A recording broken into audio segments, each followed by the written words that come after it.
সেটা একটা মেয়েই বুঝতে পারবে। আমি স্পেশালি মেয়েদের রিকোয়েস্ট করবো এই ভিডিওটা পুরোটা দেখতে, বিকজ আমি এটা নিয়ে একটা বড় ধরনের মুভমেন্ট করতে চাই।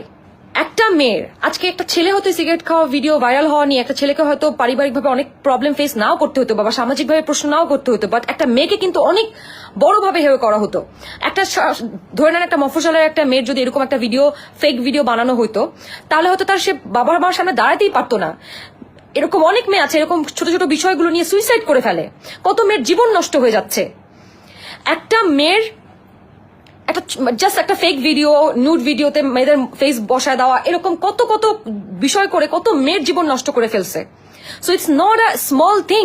এটা আমার জন্য অত কিছুই না, কিন্তু আমি ওইসব মেয়েদের জন্য I want to raise voice যারা এই ধরনের সাইবার ক্রাইমের সাইবার ব্ল্যাকমেইলিং এর শিকার হয়েছে। দিস ইজ হাই টাইম এটার একটা বেসিক একদম আইনগত দ্রুত সলিউশনে আসতে হবে। মানে একটা রেপ হলে যেমন মেয়েদের একটা মানসিকভাবে ফিজিক্যাল থেকে মানসিক ট্রমাটা হয়, এটাও একটা মেয়ের সেম মানসিক ট্রমা হইতে পারে।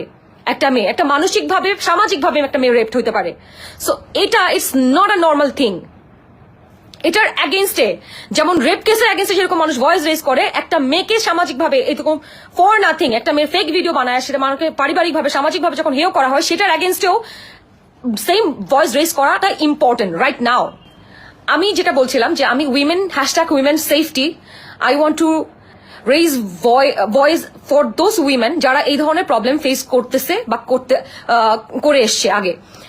আজকে আমি আরো অনেককে দেখছি, আর শুধু এটা না, বিভিন্ন ধরনের বাজে বাজে সাইটে মেয়েদের ফটো দিয়ে তাদের রেট করে সেটার ফেক একটা স্ক্রিন মানে ফেক একটা এডিট করে সেটা স্ক্রিনশট দিয়ে ভাইরাল করে সেই মেয়েগুলোকে সামাজিকভাবে তাদের অবস্থান নষ্ট করার চেষ্টা করা হচ্ছে, তাদের মান সম্মান নিয়ে এই ধরনের বাজে একটা গেম খেলা হচ্ছে। শুধু it's not me only, I have seen so many